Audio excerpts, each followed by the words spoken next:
Mrs. Jaffee is Daffy. Chapter 1. The End of Mr. Klutz. My name is AJ and I hate school. Okay, the first sentence is done. Enough reading for the day. You can go play video games now. I would rather go shopping for clothes with my mom than go to school. I would rather watch a ballet than go to school. I would rather eat a squirrel that got hit by a car and was laying in the middle of the road for a week than go to school.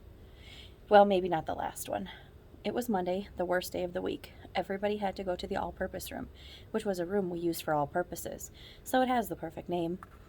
The whole school was gabbing when our principal, Mr. Klutz, got up on the stage. He was holding a suitcase. Mr. Klutz has no hair at all. I mean none. Not even a little on the sides, like my grandpa. I have an important announcement to make, said Mr. Klutz. Quiet, said Michael, who never ties his shoes. Mr. Klutz is going to make an important announcement. Shh, said Ryan, who will eat anything. Mr. Klutz is going to make an important announcement. Stop talking, said Neil, who we call the nude kid, even though he wears clothes. Mr. Klutz is going to make an important announcement. We were all buzzing so much about Mr. Klutz's announcement that he couldn't make the announcement that he was trying to announce. The teachers held up the peace sign with their fingers, which means shut up. But nobody shut up. Mr. Klutz reached into his pocket and pulled out one of those air horn cans that people bring to football games. Beep! We all covered our ears and stopped talking. Boys and girls, I want to let you know that I have to go to the airport because I'm leaving. What? Mr. Klutz is leaving? One of the second graders yelled. Everybody started freaking out, screaming, crying, and falling all out of their seats. You should have been there.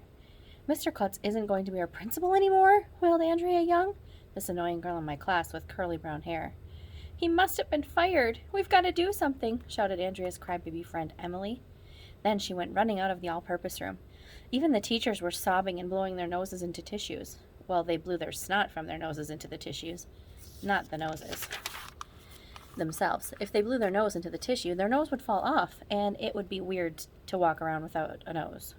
Don't leave us, wailed Miss Hannah, the art teacher. She jumped on stage and was hanging on Mr. Klutz's leg. What will we do without you? Moaned Miss Lazar, the custodian. Mr. Klutz held up the air horn again. Beep!